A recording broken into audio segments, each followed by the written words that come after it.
allegiance to the flag of the United States of America and to the republic for which it stands, one nation, under God, indivisible, with liberty and justice for all. All right, good evening, everyone. Thanks for coming out. All right. Second item on the agenda is public comments.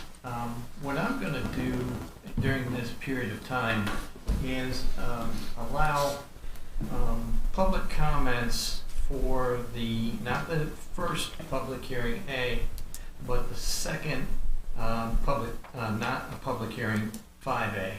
And I'm looking to the applicant to approach the podium and let us know. This is a good time to let us know and walk through the changes that you have submitted. Okay.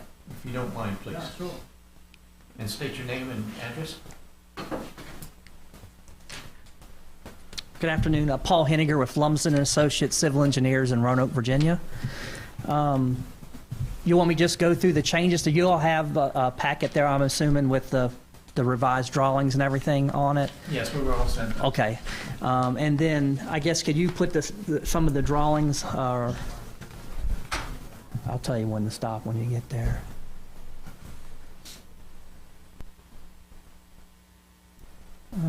Go two more. Well, maybe three more.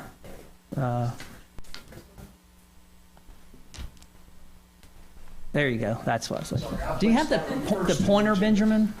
Do you have the pointer? Yes. Might be that.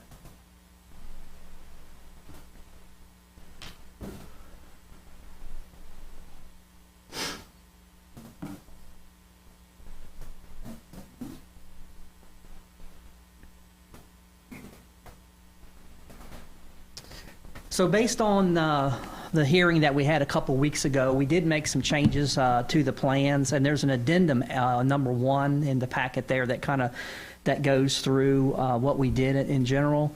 The first thing that we did was we revised the depth of the units from 32 feet to 30 feet, and what that allowed us to do is increase the setbacks, which was one of the biggest concerns that some of the Planning Commission people in the public had. So now we are all on this side of the property right here.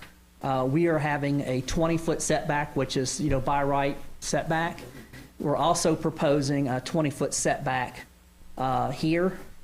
And then this area right here, if I remember correctly, I think it was 18 feet. We couldn't quite get the 20-foot there, but this is business, not residential here. So we figured hopefully that having a little bit 2 foot less setback there wouldn't cause too many problems.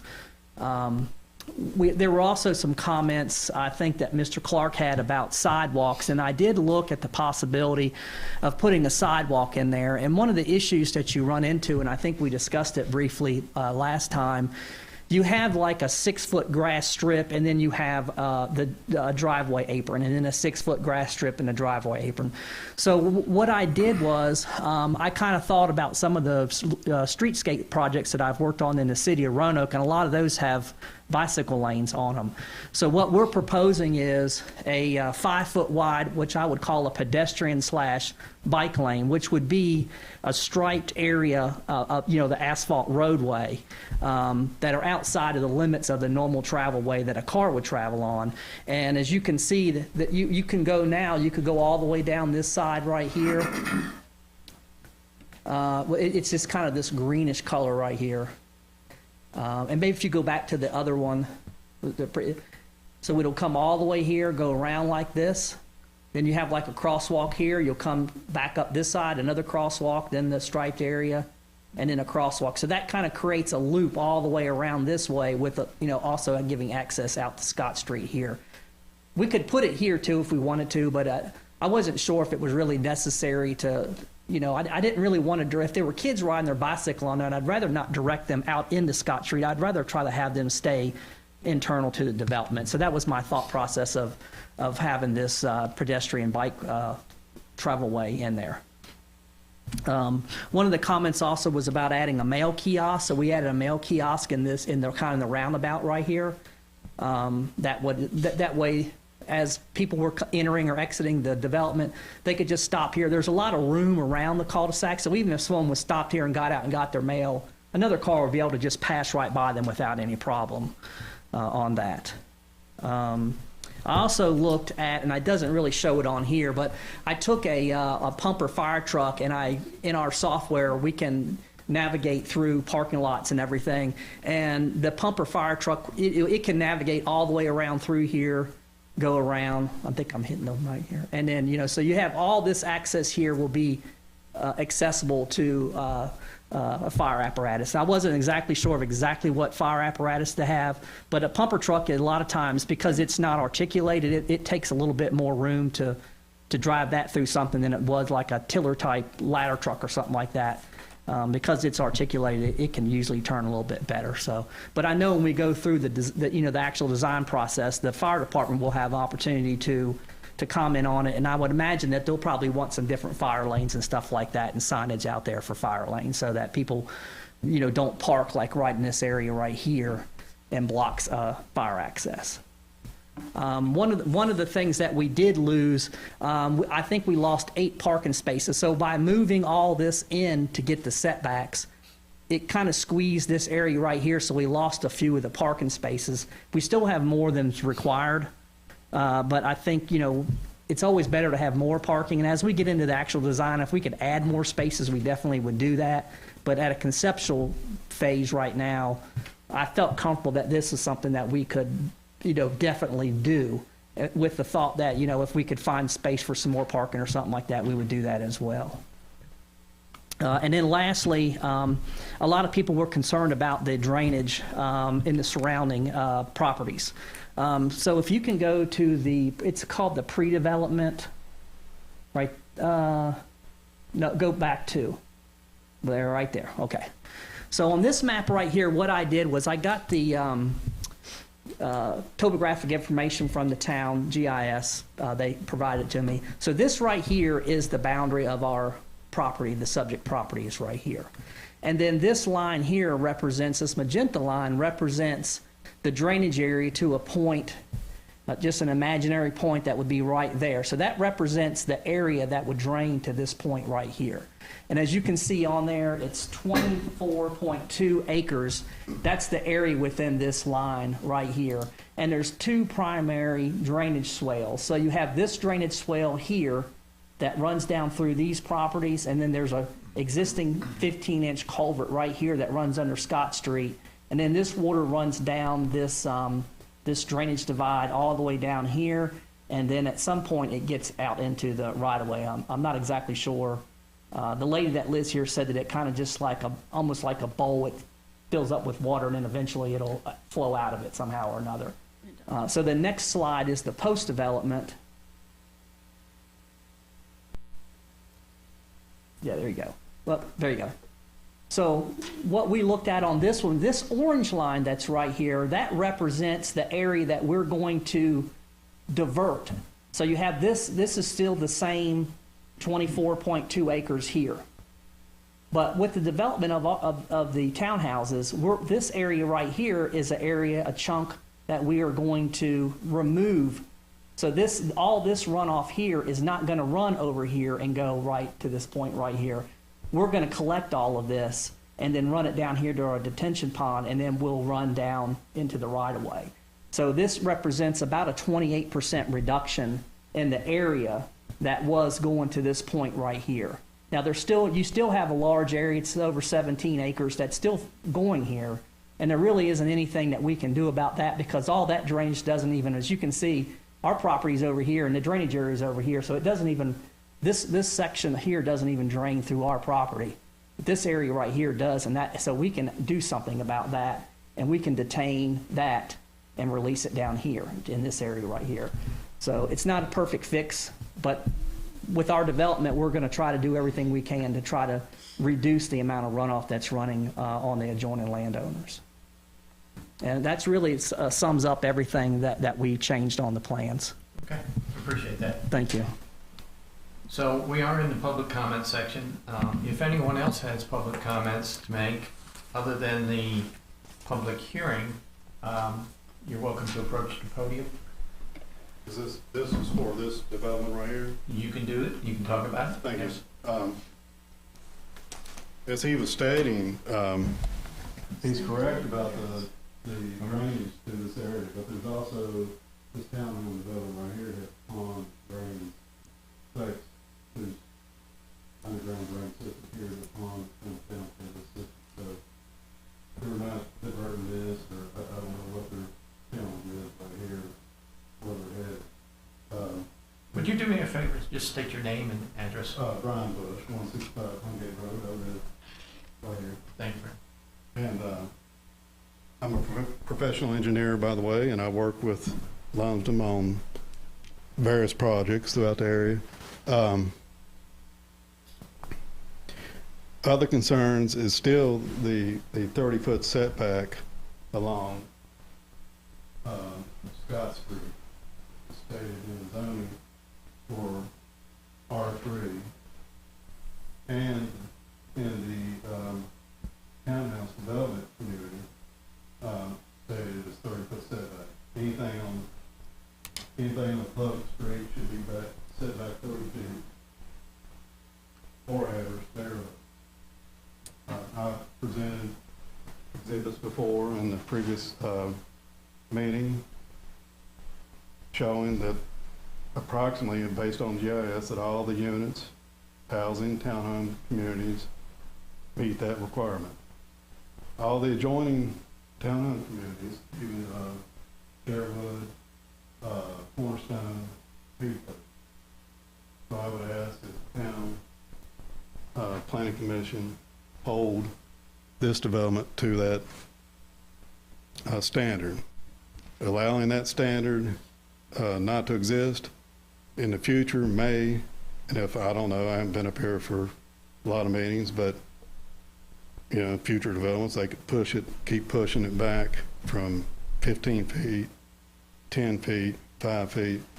Also along Scott Street, there is right here, there's a power line that comes and communication and everything comes down there. So you essentially be pushing everything back within, very close to the right of way for everything in that area. And again, with the zoning requirement for the accessory buildings, you'd be it'd be very cluttered in that area. This is it's a nice development. I'm not against it. I think it's better suited for 40 units. That would allow for more green space. Environmentally, it'd be more environmentally friendly, and it'd be a balanced design. All this water right here, there's no grading proposed yet. There's no, and I know it's a concept plan, but from here down to here, all slopes up. So there's no curb and gutter shown, even though they've shown the 24-foot roadway coming down to here, and this would be paved for bicycle access, 30 feet, mandatory by the town. 20 feet is mandatory by fire code or fire apparatus. So I don't know if this will still, unless there's a waiver by the police chief, well, not the police chief, but the fire chief to do this. Pulling all this back in with this deduction would allow more green space in the trees to develop. I just think it's overly crowded, dense. You know, you stated in the last meeting that you don't want another development like across town. So I think professionally, 40 units, maximum you can get on that site. It allows more green space. It allows more recreation area. They can put a road through here without actually helps everything. And then this race is right here. They can break these units up and get a better design. They can expand them, even give them a little more green We want a quality design for County Christmas. We don't want everybody back door to back door. So those are my basic comments, and I'd approve, I like this stormwater, I like that, but I think there's, with no grading and everything, I think it's too soon to approve the change of use permit. I hope the town rejects it at this time or puts it off to another date. Thank you. Thank you. Anyone else wishing to speak?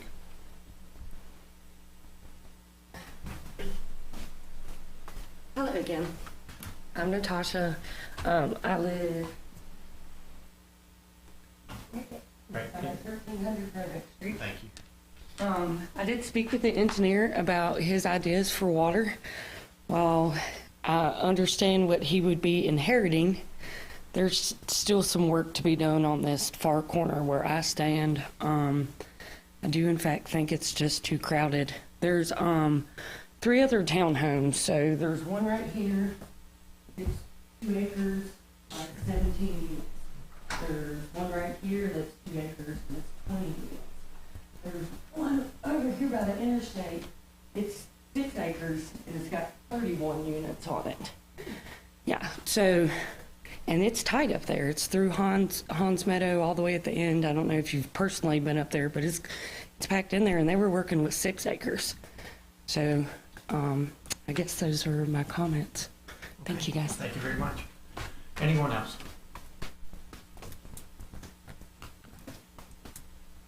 Please state your name and address. Jared Jones, 281 T-Berry Road. I'd just like to say a few things about the setbacks and things like Paul was saying. We've met the 20-foot setbacks on each side and then reduced the setbacks a lot on Scott Street and the commercial property there in the back. This development is going to by far help the water situation there in the bottom. I mean, it's not going to correct it all, but it'll really take care of a lot of it because you're just taking a fair amount of water from going down in that ravine. Like Brian was saying, if there's another system up above it, we're catching that water too and diverting it from going down in his place there. The other thing is, if it's not so many of the houses, how many it is, you're only 9 over the 40, and that's the reason provision of what I understand, and the reason provision of the unique lot. It is your pinch point is up here when it comes off of Scott Street. You don't have but so much room there, so you got to have a 30-foot house. If you get much smaller than that, you probably aren't not even build the house because it's only 30 by 24. You ain't got but like 10-foot bedrooms and stuff in it.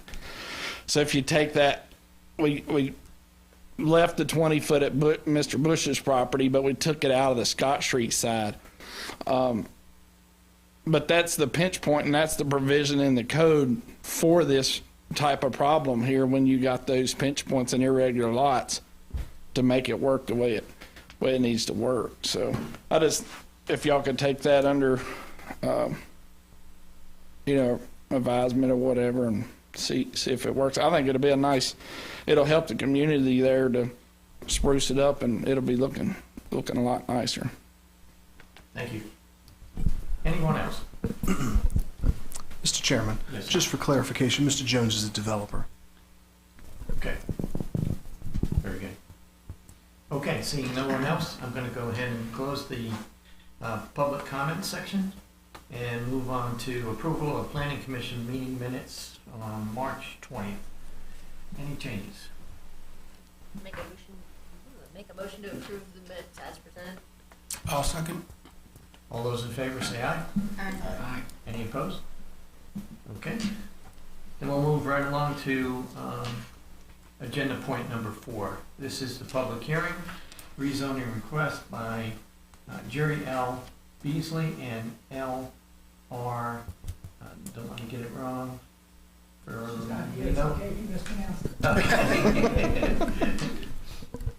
rezone 802 acres portion of property located at 2435 Glade Drive, Southwest, tax parcel 530-A-6, parcel ID 027238, from agricultural district A to single-family residential district R1. The property is designated as residential on a future land use map on a comprehensive Christiansburg plan. Anyone here wishing to speak? There's you. Go ahead. Please state your name and address. Yes, Jerry Beasley, 2475 Glade Drive. Now, in the 1980s, I bought the two front parcels, and Can we wait 1 second, please? sure, Will you pull up the map? Oh. That way we have a visual. makes sense. It's in my mind, so I. So yes, we bought the front two parcels, and so this is the, and we bought the third one, all right after buying this one. Really, that's it right there, isn't it? Oh no. Yes, ma'am. That's it. Yeah. Okay. Oh yeah. Okay. So we're here and here, and then we bought this one right behind it. I bought that with the intent of perhaps one day having one of my sons live there, or maybe after I retired, and I retired last year from 40 years at Radford University. I thought, well, maybe I'll downsize and move back there. Well, my son is going to live there and bring with him my 4-year-old grandson, so it's really important to me to have this simple transfer over from agricultural to single-family dwelling. Questions? No? We might have a few questions when we go into discussion, Okay, but that sounds pretty clear. all right. All right, thank you Should very I? much. Okay. Anyone else wishing to speak? Okay, seeing none, we'll move right on into our action item. Let me explain what's going to happen. We're going to discuss this action item, and then we'll go back and discuss the rezoning request.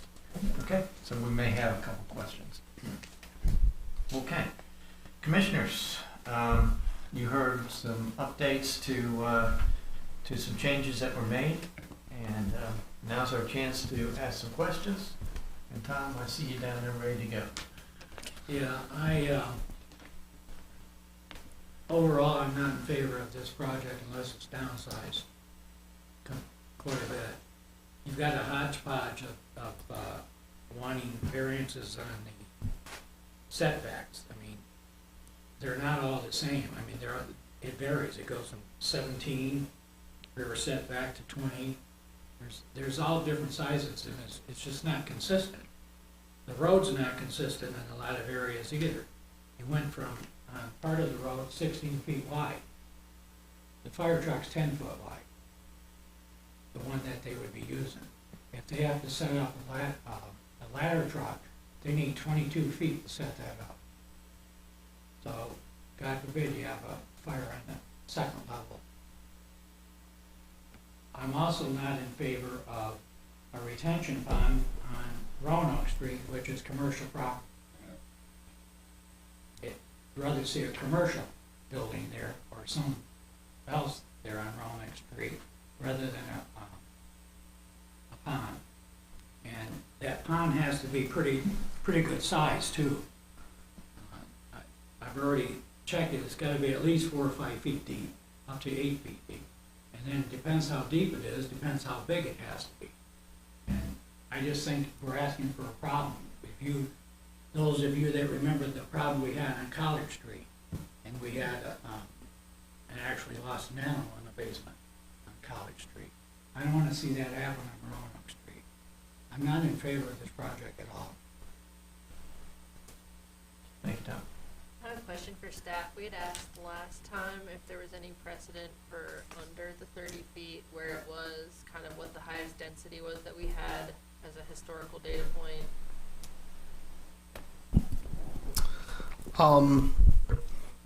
I'd probably have to do a little further research, but I would note that the ordinance allows up to 20 units per acre, and it allows you to vary, you know, the setbacks and that sort of thing.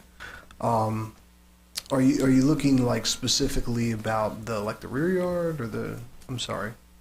Both a bit, but Yeah. there were two separate questions there. I think Right. the first one was, is there any precedent in the town where we have pushed past 20 feet to like squeak into 17 kind of area? Have we held it at 20? Is 20 like a new, are we setting a new precedent with 20?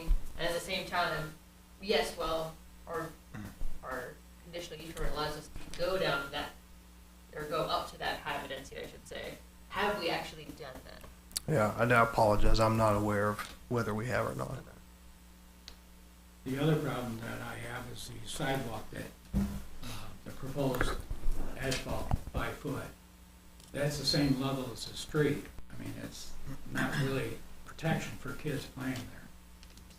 So it's just, there's one thing after the other that just makes me say you have to downsize it in order to do it properly. And if you look at that property, there's a gentleman that lives on that street coming off of Roanoke. I can't think of the name of it right now. Ungates Street, I guess it is, where the young lady lives. The people that live right behind her, he's got like a 4-car garage. You can get your checkbook ready, because that garage is gonna flood if you do what you're talking about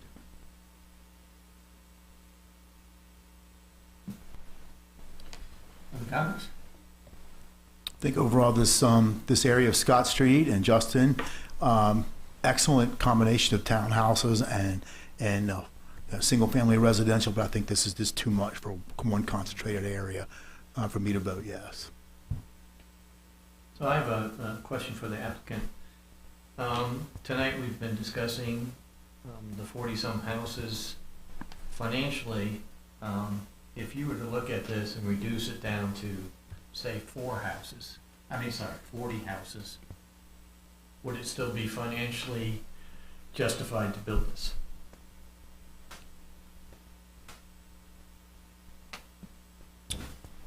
To reduce it down, it's going to really drastically up the cost in it. And I don't see I mean, I've been doing this stuff for quite a while, probably 20 years. And I don't see, if you can explain to me how reducing it 9 houses is going to help us. I'm not the one that said 40. Well, even if it ain't to 40, you still got to have that special use permit. The other thing is the garage comment. That problem's going on long before I ever got there. Well, my feeling is you have to reduce the size of it, because by reducing the size of it, that'll eliminate some of the problems with setbacks, and you can build that whole unit a whole lot better. Even the other engineer said that. But the other engineer's not looking at this area right here. This is your bulk of your townhome. You've only got a certain amount of width here.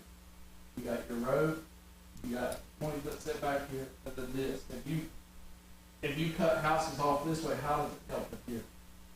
Yeah, you can take these off, take them off. That'll reduce your footprint. But how does it help with you? It won't help. I'm not gonna, I'm just saying, like, you're I'm telling you, my vote is no, If at it's 49 here. units. Yeah. That's my vote, no. I've been out to that site 3 different times now, and it's just not set. It's not set up for 49 units. And the various elevations that you have there, I am totally against reducing setbacks that much, and they have that much of a hodgepodge of them. And then, like I said earlier, I'm against that pond on Roanoke Street. Thank you. I think you answered my question. Other concerns and questions?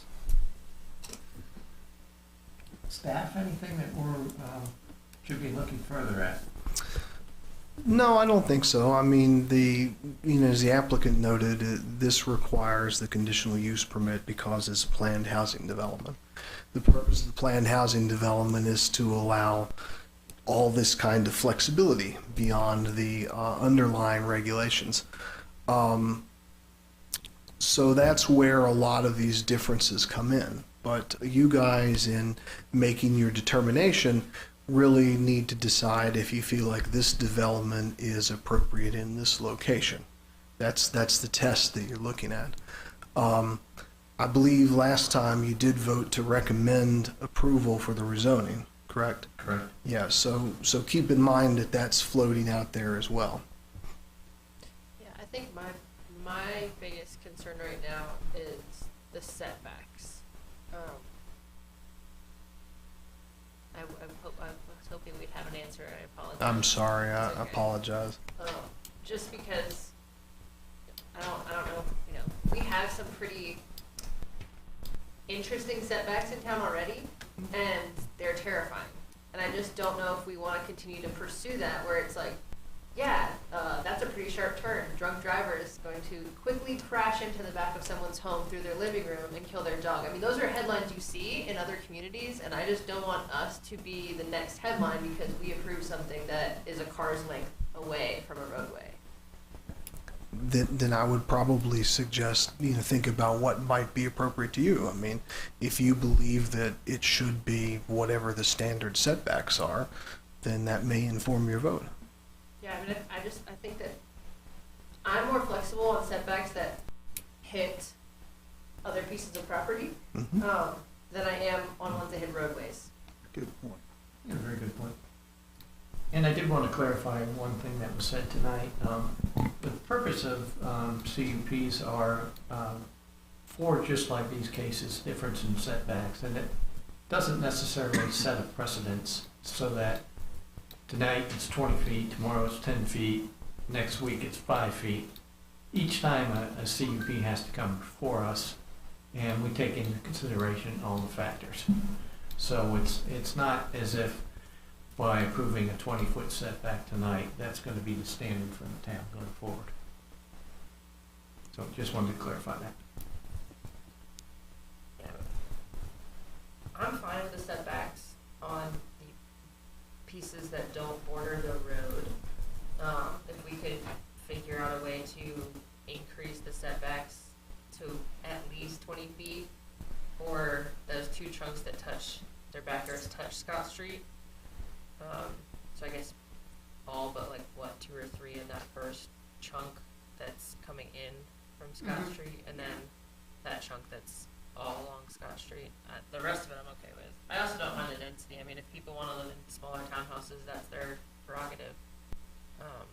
It's just the proximity of the road gets me, just because we have some tight spots in town already that terrify me, and I don't really want to add to it with a sharp curve.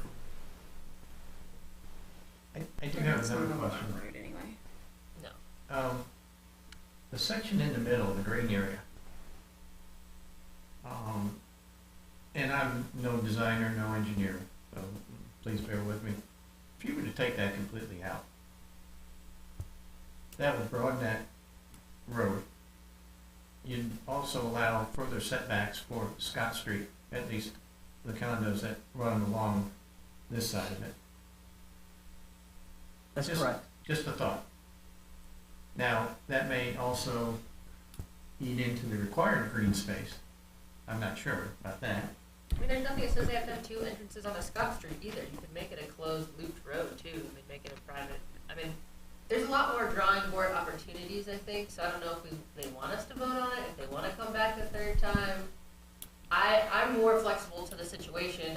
The density doesn't really bother me. It's more the setbacks on the road.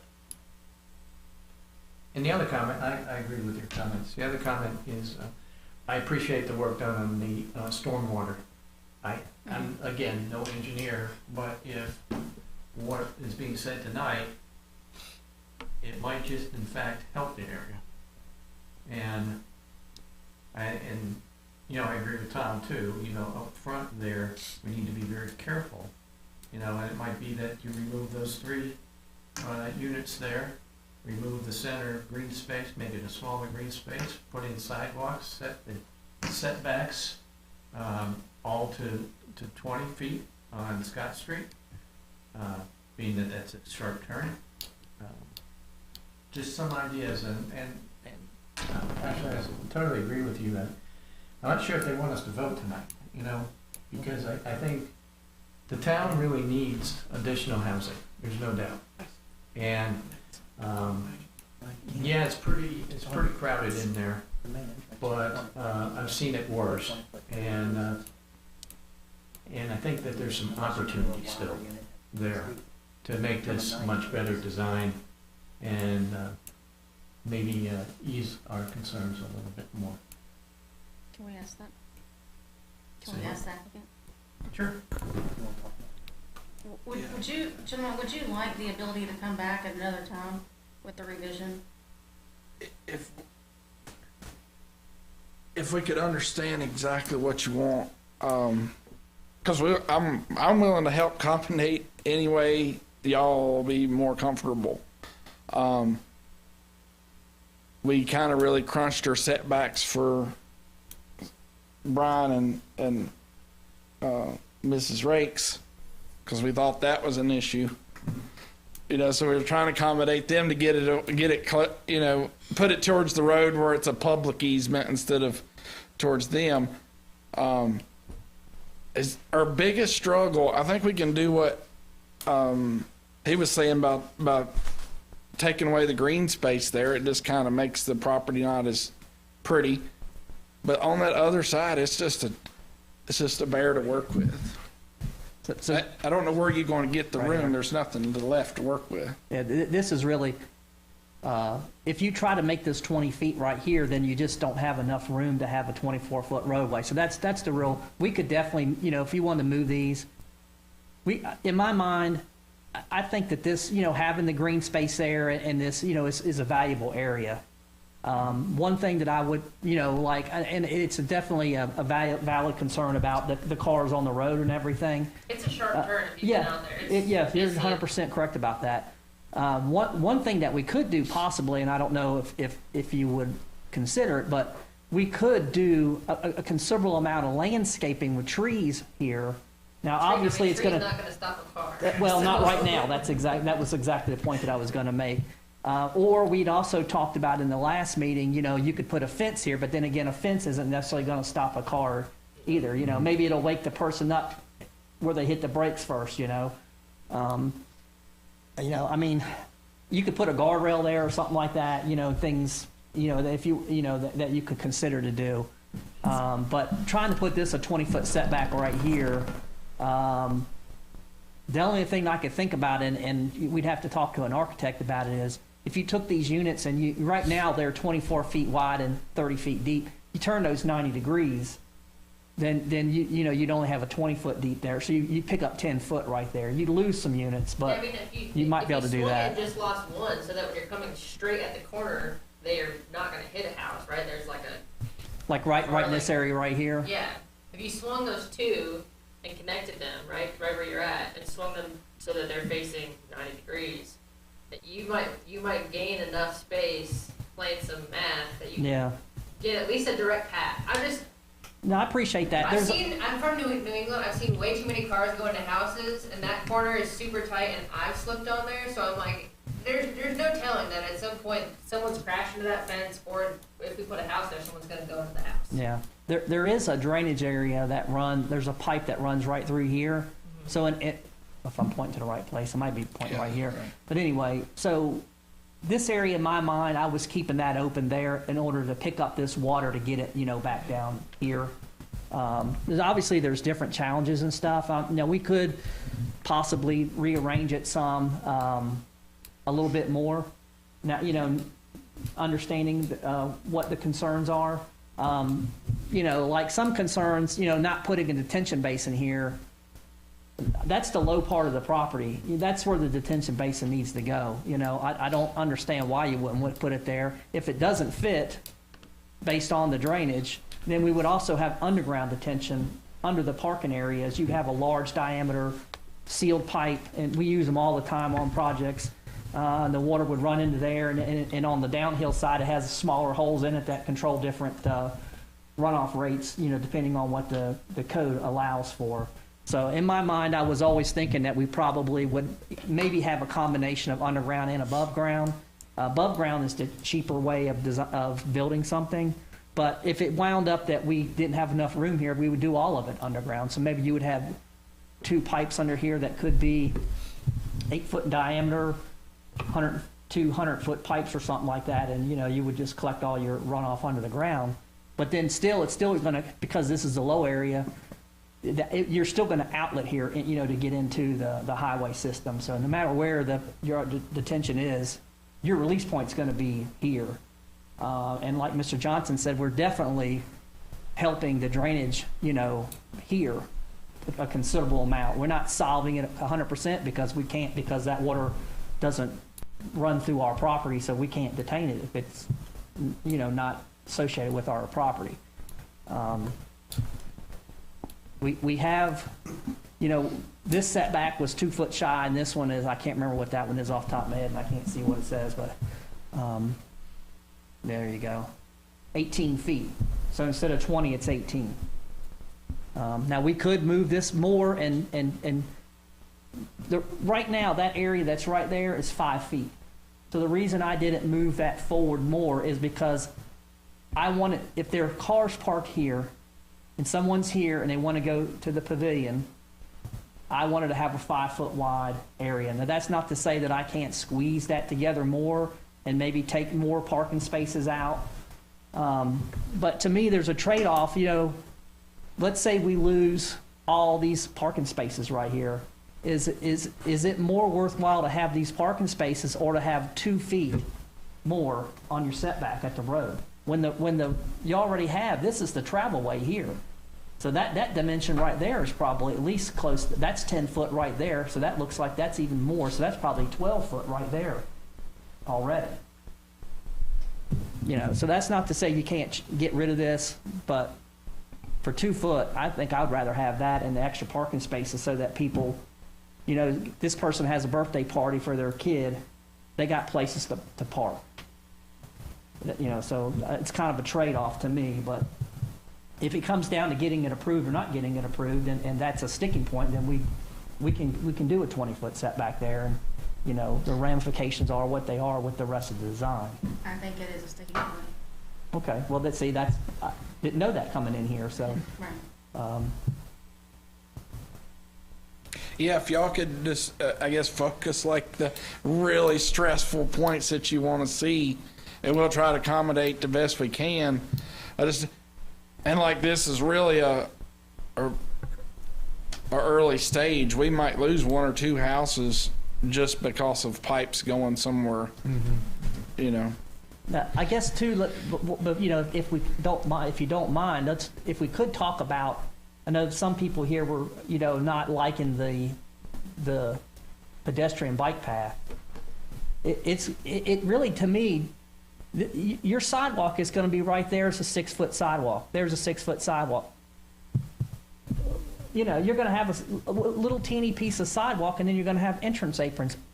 That's just kind of the requirement that you have for that. I think it's a very clever compromise to have something that's like, hello children, this is where we're traveling, hello drivers, Yeah. this is where people are walking. And it's painted, right? It's a noticeable. Yeah, it'll be I'm striped. driving, I'm gonna Yeah. see it, I'm gonna know not to.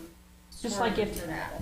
I'm not exactly sure in the town where you have the bike lanes, but if you've ever been to Roanoke before, anywhere in Roanoke, and we work on a lot of these streetscape projects with them, there are bike lanes everywhere in Roanoke. Yeah. And people are riding the bikes, and these are heavily traveled roads, not just a little internal development like this. I thought that was a pretty good, and also to be able to kind of guide the kids to stay inside the development and not necessarily, pushing them out. There was also a comment about having the 2 entrances. We met with the town engineers early on, and they suggested that we have the 2 entrances there. It does help. When you have 2 entrances, essentially you divide the traffic coming in and coming out in half. So you would have less traffic on one if you have 2 entrances. So that's what led us. Originally, my original layout didn't have 2 entrances on it, but I think that there is certainly It's you for know, fire and safety too. yeah, it doesn't make Like it if they got a easier. big group of fire trucks jammed up over here, they'll run up this side and come in with EMS over on this end. Instead of, and then they can exit there if somebody's hurt. They're still working on the fire. They can Yeah. go back out that way. And then I know there's been a lot of talk, and obviously I can't speak for what the fire marshal is going to say, but, you know, in most of the zoning ordinances that we deal with, if it's a one-way lane, this is a one-way lane, that's a one-way lane, you don't need to have a 20-foot, you know, the city of Roanoke and Roanoke County don't require 20-foot travel lanes. This is essentially is a parking lot. It's, you know, I mean, it's not like it's not a public road. So I would think that they're going to tell us they want to have a fire lane from here to there and a fire lane from here to there, so there'll be no parking in this area. But 16-foot wide travelway is way wider than a normal roadway is. You know, a normal roadway is, you know, at the most you're going to have in a subdivision a 24-foot face of curb to face of curbs. That's 12 feet on each side. This is 16 feet. So, you know, and I do know for a fact that a fire truck can traverse this. This is 26 foot wide here. It's not uniform. I think there was a comment about things not being uniform, but, you know, sometimes it's better to make it not uniform if you're, you know, making this wider here because it better accommodates a fire truck, and, you know, so forth. This being wider, it just makes for a better development, I think. I appreciate that. Thank you. Thank you. So, commissioners, would we like to see a little more work done, or we're in a position to take a vote tonight? I'd like to see more work done. I think we can tweak it a little bit more. I think for me, it's the setbacks along Scott Street. How can we make those a little bit better? Okay. So I appreciate what the applicant has done and all your hard work. I think came up with some good ideas. And I think we're almost there. Just, if I may, because I know that the sidewalk, especially with Mr. Clark and I talked about it last time, I would be interested to know what people's feelings were about the sidewalk compared to the pedestrian bike path. Is that a sticking point or not too? Because that could, you know, if that's going to be required, then I want to change that in the plan as well. I don't mind it. How about you, Mr. Clark? I know you were concerned about it. I like that alternative solution. I've been thinking about this for a while. I'm not sure. For me, it's more so the sidewalks, yes, I would like sidewalks. That's a decent alternative, but I'm just thinking 49 units, a lot of kids. I said it last meeting and I'll say it again. It's reminding me of Oak Tree. And that's something that if that's what it ends up being, I'll be very, very ticked off. And that's what the vibe I'm getting. And I'm not sure if you're familiar with the Oak Tree development. Unfortunately, I don't know. This is a lot different Oak Tree, just the photography of this ground than what they were dealing with over there. You know, as they got the steep things, and they did a lot with the landscape and trying to make it look good, and I think it jeopardized their deal. Well, I will say I think the parking is going to be better here because you actually have straight on parking. So at Oak Tree, there's like little alleys. So you might have a section of 4 townhouses. There's an entrance and an exit for 4. It's like a shared driveway. Yeah. Oh, yeah. But it's very narrow. And then you can get small compact cars in the driveways, but nothing else. So that forces everyone to do street parking. Right. But I think with the individual parking spaces in front of the units, Felix, I think that's going to make that a little bit different. And it's going to give us a little bit better feel. It's going to be more like, what is it, Tall Oak, the one in the back? That Tall Oak has. Right. They have like their own individuals back there. Right. and these parking spaces will be deep enough also, because that was a concern that I had early on. You know, I wanted to make sure that the parking spaces in front of the units were at least 20 feet deep. That way, if you had like a full-size pickup truck, Right. part of that truck, back of the truck is not, sticking out into the travelway. And then I also left space, it's probably hard to see, but there's actually a green space from in front of the parking space to the building also. So that is, I wasn't, counting the parking space to be, your truck would be right up against the house, because obviously no one's gonna park that close. So I was trying to, to make sure that when someone did park in their driveways, that they would be able to stay out of the road and not obstruct any of the travel way. And as in my opinion, I think your solution is okay for the sidewalks. Okay, that's good to know. Thank you very much for your input. So I have a question for the commission. So are we saying that we need 20-foot setbacks Minimum, everywhere? no. On Scott Street. And what I'm asking is, I want to be fair to the developer so that he knows exactly what you guys are looking at and what are your showstoppers. So if he goes back and says, okay, you asked for this, this, and this, we've done it. So for each townhouse, like say in the back of each townhouse, especially on Scott Street, there will be no, or is there gonna be privacy fence for each townhouse? Cause I seen it on, I remember seeing it on, in the agenda, there was a section in the corner, okay. Yeah, there is a privacy fence, kind of in purple right here. Yeah, that's what I couldn't make out on, okay. Now, the code requires the fence to actually go this way. Right, Extend for out. Yeah, that's what I was, yeah, that's what I was. For Jared to be able to maintain all that, if the fences are, now that isn't to say that Jared couldn't put a 6-foot fence or something sticking out here, but that is a deviation that we are asking for, is to have the fence this way. I think that's fine. If people live there long enough and they wanna change the rules in their own HOA, let them have at it. Yeah, that's a good point, yeah. I was just thinking about kids playing in the backyard. I have 4 kids, so, Yeah, if you can play in a backyard that's 7 yards long, yeah. Yeah, you could throw the ball a long ways, or whatever, but, Cause that's exactly what's gonna happen, I mean, yeah. I have a question about the bike path. Yes, sir. In Roanoke, have you had any experience with putting the bike path around the perimeter of the property versus in front of the townhomes? I mean, with there's 100 cars there and Yeah, 100 well, parents going. I've done kids that in back Blacksburg before, where it's just more of a walking trail essentially. Is Yeah. what that would be. Yeah. So I have done that before, but I think as a practical matter, people that are living there, the kids, I think they're going to migrate more out into the front than they are into the back.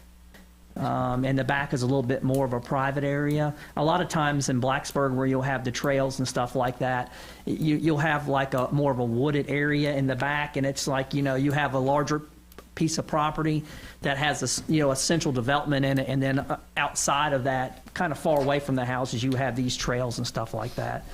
But I think these units here on the back will have, because of the way the topography goes, like from here to there is a like 10 or 12 foot drop. So these would actually have a walkout basement on the back of these units right here, just because of the way the topography is. It's already dropping off back there. The only concern I have with the bike paths is that you have small children versus adults riding on the bike path. And are they gonna stay on there, or are they gonna venture into the road, since there's no deviation Yeah. in height? Hopefully, That's my only concern. yeah. You've got a lot of kids in there, and you've got 5 foot wide, but it's still. Yeah. Yeah, you could have a 20-foot wide bike path, and they'd probably still ride out in the road. I know I grew up on a dead-end street, and there wasn't a day that went by that me and my sisters and the kids in the neighborhood weren't riding up and down the streets on it. But it was a dead-end street, which, But But that's why I'd rather see a sidewalk, something there, and less units, space, period. Yeah. On the units, we are showing, I guess, what's 49 units. In reality, once we actually design it,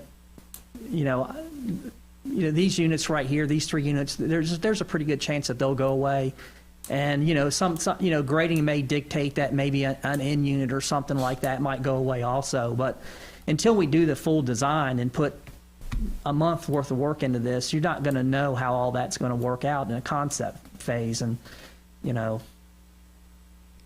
not going to spend $50,000 designing the thing, not even knowing if that layout is even going to, get approved by council or not. So you kind of have to do the best you can. And this is just a general idea of the maximum number of units. And we fully realize, in fact, there's a note right there on the plans that there's probably going to be some units that, end up going away. But if it's approved, we won't have more units, but we can't have less. Thank you. And one other comment, don't take my comment about the green space to say I don't like that green space. Understood. I think it's a very nice, it's much more attractive having that, and I like the parking there as well. Yeah. Certainly, you can never have enough parking spaces. So anything that we could do to increase the amount of parking spaces, we would definitely do that. It just makes for a better development when you're finished. It makes for happy people living in the development. There's nothing worse. And you got, now thankfully, each one of these units are going to have 2 dedicated parking spaces in front of each one. So as long as you don't have more than 2 cars, but I don't know what the average number of cars people have nowadays. So I don't know. Guess it depends on how old your kids are, I suppose. Yeah, it depends on how old the family is, right? Yeah, If you're and younger, you. middle-aged, or older. I think too, there's kind of a cycle in housing where you have a younger people would move into a unit like this, and then as they're they get married, they have kids, then they need a bigger unit because these units are pretty small. So it's not like you're going to have 4 kids and live in one of these units anyway. So as their family grows, they'll go to apartment complex or a single family house, and then and the cycle will just kind of start all over again. That's a good point. How many bedrooms are in these units? 3. What's the square footage? I didn't do the math in my head. Now they're 24 by 30, so they reduced. I think they were like, I want to say they were like 1,600, but now they're probably 1,400. Yeah, so you're not going to get more than 2 or 3 people per No, unit. it's just too crowded. You just think you have. But there's I don't know exactly what the housing demographics are in the town, There's a but need I would for think these. that these are, based on the stuff that we're working on right now, which, aren't in the town, but they're mainly in Roanoke City and Roanoke County and Botetourt, Franklin County. Most of the things that we're working on are like luxury type units. I couldn't tell you the last time. Well, I guess the last time I did it was with Jared in Radford. Most of these developers, they don't want to. You're absolutely They're not right. going to do a development like this, I think Jared's actually, benefiting the public by doing these types of units because he is a contractor, a grading contractor. He doesn't have to hire a big grading contractor to come in here and grade all the property, to put all the utilities, and he can do all that. So it's more affordable for him to do it.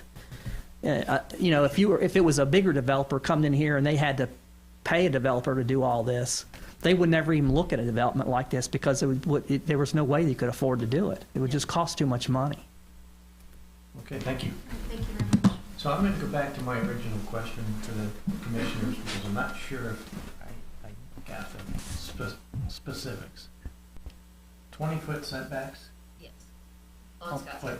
On Scott Street. Okay. And parking places, okay? Yeah, I think the parking's Okay. nice, but if they have to wiggle it, they gotta wiggle it. They can wiggle it, right. Okay. And I think Tom and I have concern with the number of units. Number of units, right. Okay. So you might do maybe look into a different option if the, maybe like 2 different versions or something, if you were to remove some corner units or remove the 3 units down here, would that still be doable for you guys? And what I think we've got some other work to do, and I think hopefully we fed you back with some good comments tonight. And I think we're of the agreement that we want to come back to this. And I just want to be clear, I mean, I like the setup, I like it. I just don't want that setup all throughout Christiansburg. Understood. So that's where I stand with it. I mean, we do need the houses. We definitely need the houses. I also like your idea of the underground. That's something I'd like to see Yeah. look at. My gut feeling is, just because of the area where we're showing the detention now, it's kind of small, and it, when you dig a pond, like you were saying, the deeper you go, the bigger it is. Yeah. Typically, we try not to, these are dry ponds also, so it would only have water in it when it rained for a certain period of time. But my guess is, you would probably have some underground detention. And the maintenance is actually a lot easier on underground detention than it is, because you don't have to mow it or anything like that. And, all you have to, if it was to get leaves and stuff in there, you have to go in there and vacuum it out there. You probably don't have a vac truck, but you probably know somebody that does, so. Is there a mechanism where, like, as we're trying to make these changes, that you guys could look at it or something before we come back, or? Go ahead. Thank you. I'd be happy to. What I would suggest is that since you guys would like to make some changes, that probably the best course of action would be for the applicant to request a continuance of the item to some future meeting, say the first meeting in May, something like that. That would give you time to work on it. We could find out a little more about specific concerns that they may have for you. We can get back with you, Ms. Briggs, on your question about the density and provide a little more information for you. But you all, that's something you should say that you request. We want to request that. That's what's holding us further. That works for you. Just to clarify, I don't know who come up with the idea, but just sitting here thinking about it, I don't know if Paul is point, but those houses there, we could turn those around. Necessarily the 3 down here, that's not fixing the problem. What we have for setback, you see what I'm saying? Like, if you cut all those out, it's not going to fix the problem. You're talking about right here. Right. So Right. I think Paul or somebody said that we I could did. turn those maybe, and we lose 2. Then that helps the setback. It fixes your problem with too many houses. Personally, I say cram them in there as much as you can, because I don't want my property. It's in town, it's dense in town. Let's go out in Reiner and grade up a farm field and put a bunch of houses out there and lose and jeopardize all the beauty out there. When this here is already compacted, and you know what I'm saying, you're not getting it much worse. But if you go out somewhere like that and do a big development, then you destroy all that scenery. That's my look on it. But you also have to realize, like the woman said, that you have to look at the people around her. They didn't put that many units on, and they have more acres. Yeah. So that's a concern. Okay, I so, think that's a good so right now, we're going to postpone it and push it To continue the item to May 1st, is that? Well, the applicant can request it be continued. Yeah, because I want to make sure that I have enough time to do it right and everything. And, it would be nice to have some back and forth, with staff or the commission or whatever.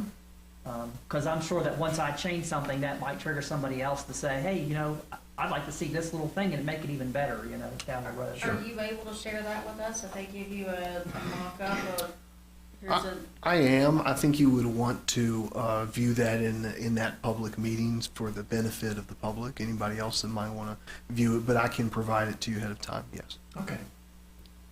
Thank you all very much. Appreciate it. Thank you. thank you. Just to clarify, you've asked to continue the item to the meeting on May the 1st. Let's don't set the date. Can we say a future meeting? And that way I can make sure that I have, because there's certain things, other things that I'm working on that I don't want to say that I could have it by then, and I don't know if I can or not right now. I would probably, personally, I would think that you'd be better off either continuing it to a date, since the other public hearings will have to be continued as well, or to withdraw the item for now, in which case we could bring it back, but we will have to re-advertise it. Now, I'd rather not do that. So if it has to be May the 1st, and if we get close to that and we have to do it like the 2 weeks after that or something, would that be a possibility? It could theoretically be continued again, Okay. yes. I'll do my best to get it done. Thank you for pushing. I've got a calendar if you want to pick a different date. I don't want to pick any date because I'm not the boss, so I don't control what jobs I work Well, on. if- They just tell me do this, this, and this, and that's what I do. If we could go with that now, then it sort of mechanically continues it here, and everyone in the public will know that this is the next date, that something may happen with it, even if you come back and continue it again, Understood. if that's the will of the commission. Sounds good. Okay, thank you. Thank you. Okay, our other action that we have tonight is to vote on the rezoning for the first public hearing. Any comments on that? Let's do it. Let's do it. Do I have a motion? I'll make a motion to approve the rezoning request as presented. I can second that. All those in favor? Aye. Any opposed? Are we talking about the Jones Street property? Yes, we are. Thanks for your input. Glad Clay Drive. Drive. No. Clay Clay Drive. Yeah. That goes to Yeah. the 25th, Okay. is that right? So I heard all approval. Okay, good. All right, moving on to other business. You can leave. Thank you, guys.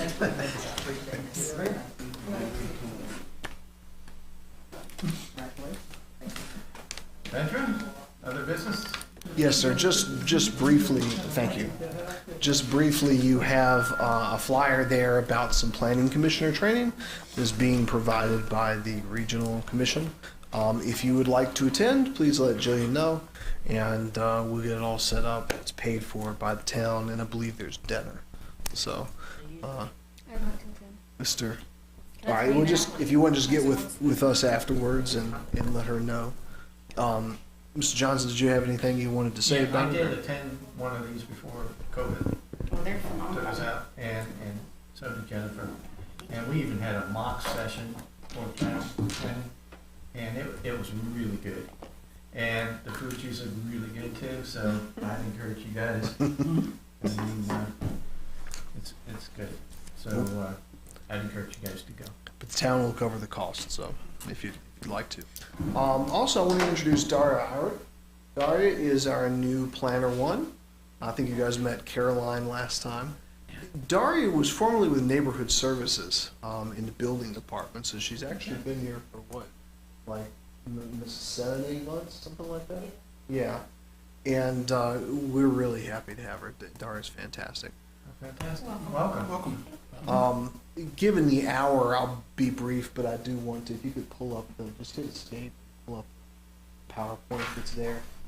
I think we mentioned this before, but at our, at the last council meeting, the street committee who handles subdivision plats for the town, there's been some discussion on their part, if you could turn on the slideshow.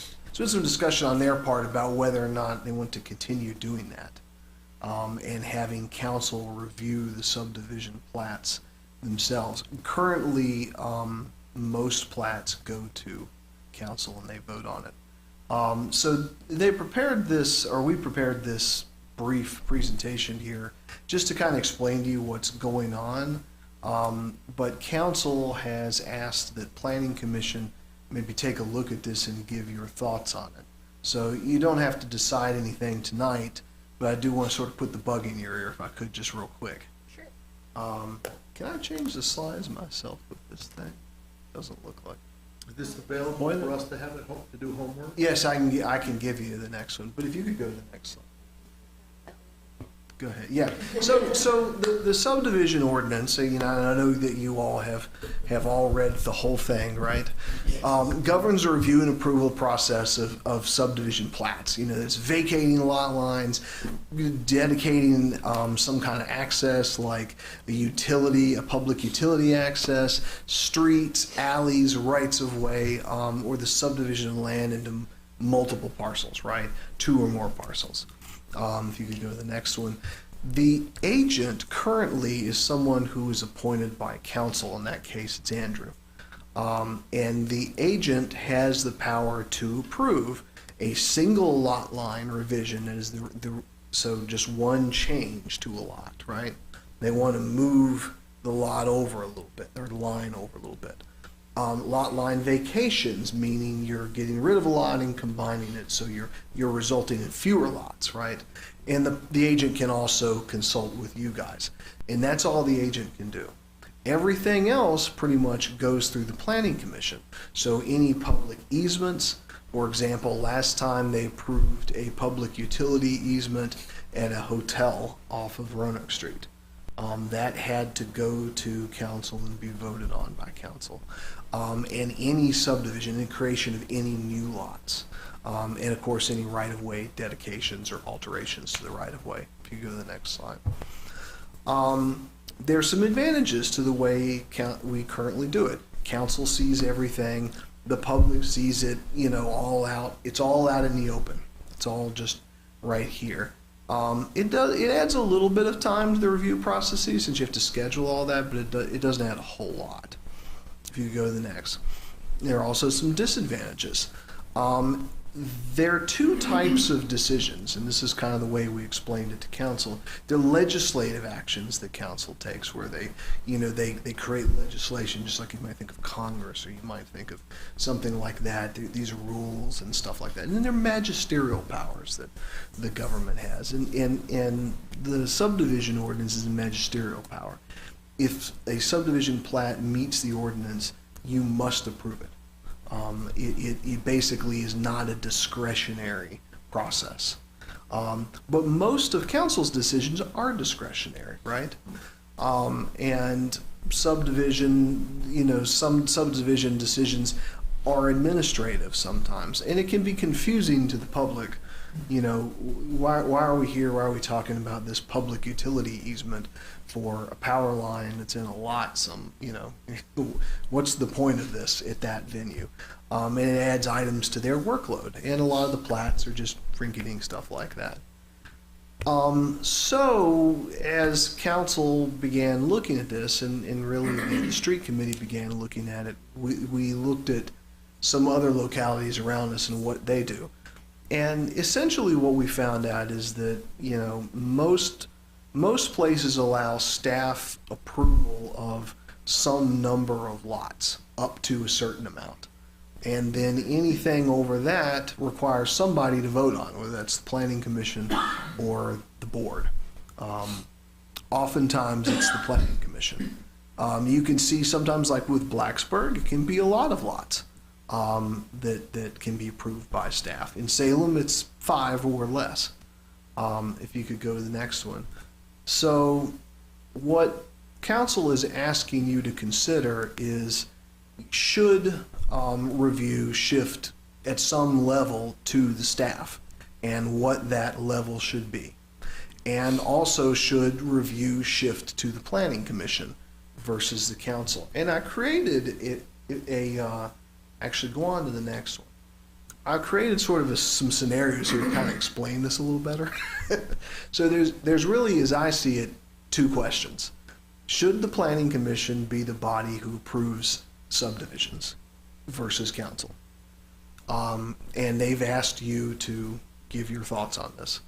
And 2, if that is the case, or even if it's not really, what level of agent approval do you feel is appropriate? And just to kind of give you, sort of a way to think about it there's an example. So the agent staff is the way that would read, may approve all lot line, vacation, and combination plats. So anytime you're getting rid of lots, right? Staff can approve the dedication of public utility easements. So somebody's putting in a water line across private property. And staff could approve the creation of as many as, say, 5 new lots. And we would term that a minor subdivision. The Planning Commission, for example, then would do everything else. That is, you would review and approve the creation of more than 5 lots, which would be termed a major subdivision, or any plat that involves the dedication of public right-of-way. And the agent staff always would have the discretion to refer plats back to you. If there were any question about it, there was some level of discomfort with it, or even if we felt like, okay, this is some huge, enormous piece of property that's 300 acres and you want to make it into 3 lots, but each one's 100 acres, that, we could approve that, but maybe we shouldn't. Maybe that should, there should be some public viewing of that. So I just, kind of want to turn that over to you if you want to have a little discussion on it. You don't have to decide anything about it tonight. But I guess, in the first case, do you feel like this body would be amenable to being the one who reviews and approves subdivisions with the help of staff, of course? We have a staff report just like we do with any of your other items.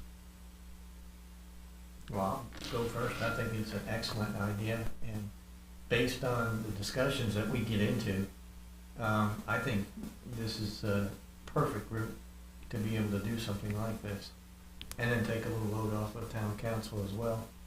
I think there's also some thought that you all are experts at this sort of thing, and and might be a good group to deal with it. Well, and I think this group is really good about looking at properties too. Mm-hmm. There is not a one of us that doesn't drive out and look at properties and walk around and talk to neighbors. And this is my 10th year on this board, and there have been many, many years where commissioners have not done anything but get here at the meeting and say, what's it look like? So I think this board is phenomenal for that. I would love to do it. Okay. I'd love to have that opportunity. I would like to see us give staff authority. Yeah, I think 5 is even too few. I wouldn't go to 49. I don't think that's 49's a a lot. great choice. But like, 5's too few. 10 maybe is good. Like I think that aligns with the county too. yeah. 10? I like 10. 10? Yeah, 10 seems to be a good number. Okay.